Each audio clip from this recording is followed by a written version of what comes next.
Hi ladies! Welcome to Chapter 4, Section 2, Compounds. Now, what you're going to need for this lesson is your guided notes, which you'll get from the front of the classroom that look like this. Just like our normal notes that we always fill out, okay, it has Chapter 4, Section 2. It also has lots of blanks for you to fill in, so double check now and make sure that you have this worksheet. Another thing that you're going to need is a separate sheet of paper, because throughout this I'm going to ask you some questions which we're going to discuss in class when I get back, but I want you to make sure that you have it written, something that you can write with. Okay? Now, lastly, make sure that you pull out your planner and write down your homework. Okay? Your homework is page 97, numbers 1 through 6. Now, most likely you will have time to complete this homework once you finish this lesson today, but I want to make sure that you have it written down just in case, and this will be due next class. Now, as we go through this, I want you to take note that the lesson is going to be here on the left-hand side, and there's going to be a little smartboard over here on the right-hand side. Now, first, let me say I apologize for my writing in advance, because this is meant to be done on the smartboard, not necessarily with a computer mouse, but I'm going to try my best for you ladies. Now, I want you to make sure that you can stop it, you can pause this, you can go back, you can go forward, whatever you need to do, okay? So take your time in accumulating this information, all right?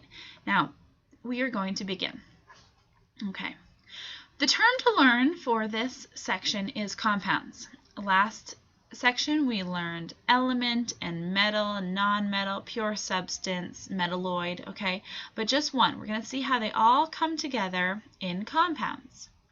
The definition of a compound is a pure substance composed of two or more elements that are chemically combined.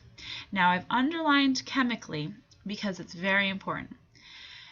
Chemically combined means it's very difficult or nearly impossible for this to be reversed. It's not a physical change, okay, like melting or freezing. They are chemically combined, right?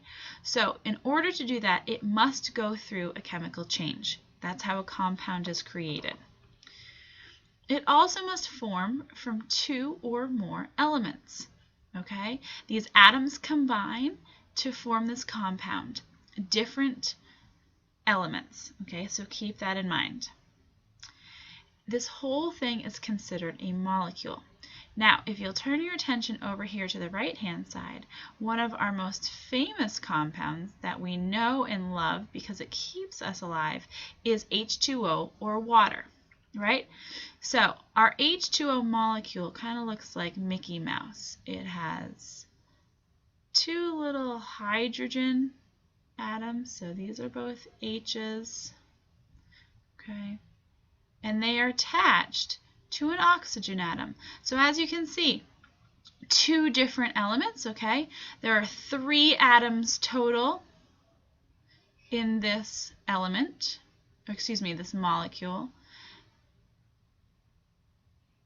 okay? And so this whole thing right here is considered a water molecule. All 3 of these atoms combined. It's a water molecule. Okay? So we go to our next page, and there are more examples than just water. Water is a great one because it's so easy to think about. We think about it every day. Okay? Table salt. Table salt is one. Okay? And it is NaCl. Na is sodium and Cl is chlorine, and they are combined. Water, which we talked about. Vinegar, okay, we've used vinegar before, right? We've used it in the one of the labs we did a few chapters ago. It's composed of hydrogen, carbon, and oxygen, okay? And carbon dioxide. Carbon dioxide is carbon and oxygen. So if we scroll down here, we can see some images. For instance, here is a water molecule. You have your hydrogen, and oxygen. And then you have your sodium and your chlorine to create salt. Do you see this structure right here?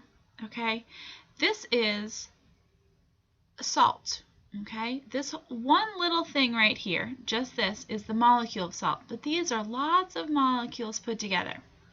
Now, for question number 1 that I want you to write on your paper to take home, I want you, now take out your sheet and label this question number 1. Looking at this purple and green box here on the left-hand side, what type of solid does this remind you of from last chapter? Crystalline or amorphous? And please explain why. Now, you may pause this while you're writing your answers, but I'm going to go to the next slide. Okay. Now we want to talk about elements in compounds. Okay. Elements in compounds, we know that they're combining chemically, but when they combine to make compounds in specific ratios according to the mass of the element. Okay? Now, if we think about things, okay, we think about carbon monoxide and carbon dioxide. Okay? Carbon monoxide just has 1 oxygen and carbon dioxide has 2 oxygens. Now, carbon monoxide and carbon dioxide are 2 very, very different gases. And the reason is here is a 1-to-1 ratio, and here is a 1-to-2 ratio. Now, same types of elements, but in different ratios. So they have to be very specific according to their compounds. Okay? In a specific compound, the ratio of 1-to-5 or 1-to-4 is always the same. I can give you another example. Here, okay, is a hydrocarbon. Okay, this hydrocarbon right here is called methane, okay, and methane is a type of gas, right? So methane, okay, and as you can see, it only has 2 different types of atoms, a carbon and a hydrogen, but they are in a 1-to-4 ratio, and that must always be the same for this to be methane. Okay? If the ratio is different, then it is a different compound, an entirely different thing. Okay? So you can't have different ratios even if they are the same elements that are combined. All right. Next, we are going to talk about properties. Now, we just finished an entire chapter before Thanksgiving about properties. Okay? Just like we talked about, compounds have both physical and chemical properties themselves. Okay? What are some examples of physical and chemical properties? Do you remember? Take a minute and please write them down. I'd like you to have at least 3 physical properties and at least 2 chemical properties. I'm going to move on, okay? And I'm going to continue with the notes. Make sure you pause. These properties are used to help identify unknown compounds. When we have our next class, we're going to do a lab based on identifying unknown compounds, and we're going to use their physical and chemical properties to give us hints as to what they are. Okay, so this lab right here, we're going to move to the next class. Right. Continuing on, we have to talk about breaking down compounds. Now, compounds are found in nature, and we use them for a variety of reasons. But it's very important to figure out how to break them down in order to utilize them well. Because compounds are chemically combined, they can only be broken down through chemical changes. That's the only option. Sometimes it takes more than one reaction to break compounds down to elements. It may not just happen immediately. Okay? For instance, when you go from melting or from a solid to a liquid, which is melting, that's just one reaction. Okay, but that's a physical change. For chemical changes, it might take more than one reaction. Okay, Energy is necessary for some reactions to take place. And there are going to be two ways that you can add energy, is adding heat and adding electric current. Okay, those are your two ways that you're going to be able to make chemical changes occur. Lastly, we want to talk about where we actually find compounds in real life. Okay, compounds can be found in industry. Industry means things like manufacturing and agriculture and making things.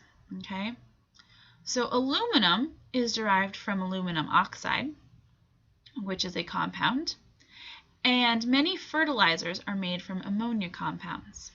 Okay, what I would like you to do now is make sure that you put question 2 down, okay, and tell me, okay, where are there 2 areas that you would use aluminum and 2 areas that you would use fertilizer. Okay, I'm going to move on and talk about nature. Okay, in nature, proteins are you. We eat proteins. Proteins make up all living things, and they are compounds. Nitrogen compounds can help plants grow. Okay, and of course we talked about carbon dioxide earlier, which is very important to our air. Okay, so we went through almost an entire lesson in just under 12 minutes. But that's because I wasn't there to talk to you and we weren't able to have class discussions. So what I would really like you to do now is take out that blank sheet, okay? And for question number 3, all right, I want you to write down 3 questions that you have about compounds, about this lesson that we just had. And don't forget, I'm going to make sure that I check. So I want 3 very good questions, okay? So make sure you take time to write that. Now, finally, I want you to look at this, okay? Make sure the guided notes are complete. Make sure your questions are complete. Then you may go on to your homework. If you finish your homework before class is up, which I'm sure that you will do, please pull out other work that you need to do. A great thing to do would be making flashcards, right? Make those flashcards because we're going to have a test at some point, okay? It's very, very important because I think that you guys will have an easier time memorizing this vocabulary, which can be tricky. And if you made flashcards, if you reviewed your notes and you finish your homework, keep working because there's always something that you can do. And I look forward to seeing you all when I get back. Have a great day, ladies.